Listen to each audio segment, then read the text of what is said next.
My name is Rakib. 3 years ago, everything fell apart.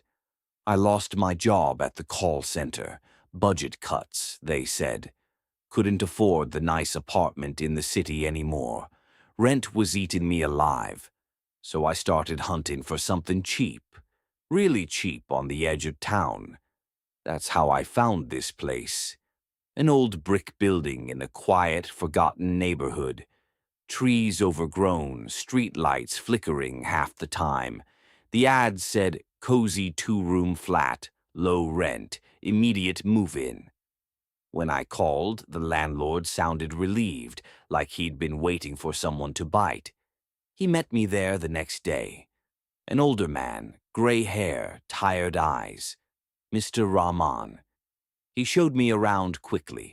Small living room, tiny kitchen with a leaky faucet, bathroom with cracked tiles, one bedroom. Everything smelled like old wood and faint mildew. But it was livable. And the rent? Half what I'd been paying. Then he pointed to the door at the end of the short hallway. Heavy wooden door, painted the same peeling white as the walls, a thick padlock on it. That room stays locked, he said, not looking at me. Been that way for years. No one goes in. You can use the window in your bedroom for cross breeze if you want, but just leave it. I laughed it off. What, haunted or something? He didn't smile. Just leave it. I signed the lease anyway. Desperate times. The first week was fine. I unpacked my few boxes, got a cheap freelance gig online to pay bills, tried to rebuild. The apartment was quiet. Too quiet, maybe. No neighbors banging around. The building felt empty. But I started noticing small things. The wall clock in the living room, an old analog one that came with the place, kept running fast. Exactly 3 minutes and 17 seconds ahead. Every day. I'd set it right before bed. Wake up. Wrong again. I changed the battery. Same thing. Eventually, I just stopped fixing it. Let it tick away those extra 3:17 seconds like a private joke. Then the sounds started.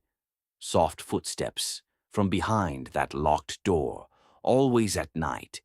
Like someone pacing slowly, barefoot, in thick socks, back and forth, back and forth. I'd lie in bed, staring at the ceiling, telling myself it was rats, or the wind, or the building settling. But buildings don't walk in patterns. Week 2, I started waking up at exactly 3:17 a.m. Not the real time, the clock on my phone. Every few nights at first, then every night. Eyes snapping open, heart already pounding. No reason. Just awake. One of those nights, I heard the doorknob rattle from the locked room.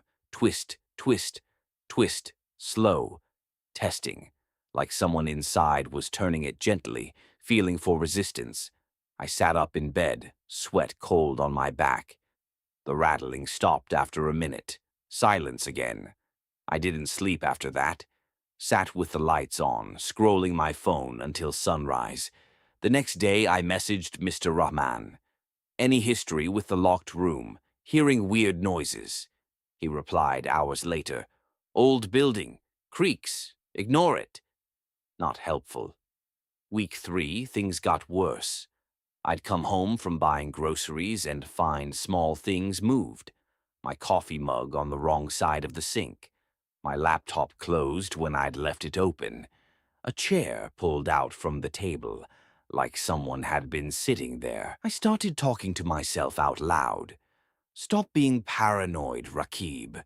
You're just stressed. But then the whispers began. Faint at first, through the wall. My own voice, but not quite. Muffled, like spoken from far away. Are you there? I'd freeze in the kitchen, listening. Can you hear me? Always around 3:17 a.m. One night, I pressed my ear to the wall, separating my bedroom from the locked room. The pacing stopped. Then, breathing. Slow, steady breathing. right on the other side. I jerked back, grabbed a kitchen knife, and slept with it under my pillow. Didn't help. I started researching the building online. Old newspaper archives, local forums. Took days of digging. Found one article from 5 years ago. Young man found dead in apartment, cause unknown. Sohail Ahmed, 24. Lived alone in my exact building, same floor. Found dead in the locked side room. Door bolted from inside. No signs of struggle, no drugs. Autopsy, heart failure. But the detail that made my skin crawl, his eyes were completely white, sclera swollen, pupils vanished. Doctors couldn't explain it. His mother gave a statement. He kept saying someone was in the room with him, sitting on the bed, watching. But when he looked, nothing. I called Mr. Rahman again. Who was Sohail? Long pause. A tenant. Bad luck. Don't worry about it. His eyes. Click. He hung up. I couldn't stay away anymore. I had to know. I asked for the key, told him I thought there was a water leak or something. He hesitated, but finally brought it over. Old rusted key. Warned me again. Just look. Don't touch anything. Daylight. Middle of the afternoon. Safe. I turned the key. The lock resisted, then clicked. Door creaked open. Dust hit me first. Thick, choking. The air was stale, heavy. Sunlight from a cracked window cut through floating particles. The room was a mirror of mine, but frozen in time. Old mattress on a rusted frame, sheets gray with age. Broken chair, small table against the wall, and on the table, a diary. Leather cover cracked, pages yellowed. I shouldn't have opened it. But I did. First entries were normal. Sohail complaining about work, missing family. Then, 3 months before he died. I keep waking at 3:17. Clock's always fast by that much. Hearing footsteps in here when I'm in the other room. Later. Someone sits beside me at night. I feel the mattress dip, but the room is empty. Then, it whispered today, my voice, said it's been waiting for someone new to listen. The last few pages were frantic, handwriting shaky. It says when I finally sleep deep enough, it will take my place, wear my face, live my life. No one will know. Only difference, it never sleeps, and after 3:17, it's strongest. Final entry. It's at the door now. I can see the shadow under the gap. If you're reading this, run. It doesn't die. It just waits for the next person to move in. I dropped the diary. That's when I heard it. My own voice, from the hallway behind me. You weren't supposed to read that. I turned slowly. There I was, standing in the doorway. Same faded t-shirt, same messy hair, same tired face. But the eyes, completely white, blank, milky, staring. It smiled, slow, patient. I've been so lonely, it said, watching you settle in, learning you. I backed away, knocking over the chair. It stepped into the room, exactly like me. Same walk. You can go now, it whispered. I'll take it from here. I ran, pushed past it, felt cold air like passing through fog, slammed the door, fumbled the lock, threw the key down the hallway, packed one bag that night and left, drove to another city. New apartment. Higher rent but safe. Or so I thought. The first month was okay. I forced myself to forget. But the clock thing started again.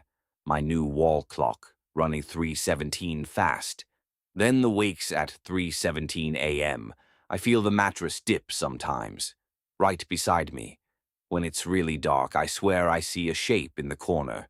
Watching. I don't dream anymore. Not once in 3 years. And lately, when I catch my reflection in the mirror, it lingers. Just a second too long, smiling when I'm not. I think it followed me. Or worse, Maybe it's already here, inside, waiting for the next 317 to stop waiting.